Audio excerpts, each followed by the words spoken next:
You should kill Sisters of the Moon from Tomb of Sargeras in about 2 minutes.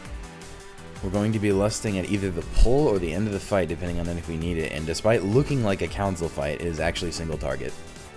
Since there are so many abilities in this fight, I'm going to go over them phase by phase, starting with all phases. During the fight, the floor will be a mixture of dark and light. Standing on one side will give you a debuff that can only be cleared by going to the other, triggering Astral Purge. Twilight Volley is a circle on the ground that shouldn't be stood in. Twilight Glaive targets a random player and sends a glaive in and back from a straight line from the Huntress, and Moonburn is another debuff that can be removed with Astral Purge. Phase 1!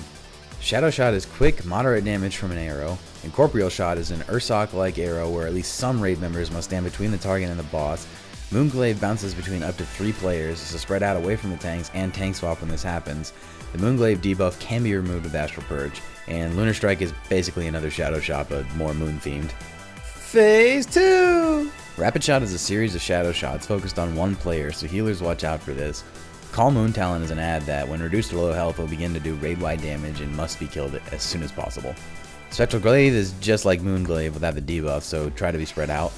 Lunar Strike makes a return in this phase, and Embrace of the Eclipse will put a shield on the boss that must be destroyed before it expires, as well as a healing absorb on the raid that must be healed through or we explode, which is generally bad.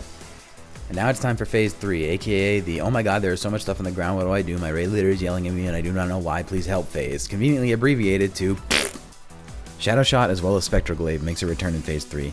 Glaive Storm is a glaive that shatters into a whole lot of smaller glaives that should be avoided. Lunar Beacon targets a player and ruins their day. They'll take a whole lot of damage, and when the debuff expires they will be Lunar Barrage for a while. Finally, Lunar Fire is a stacking debuff that acts as another tank swap mechanic.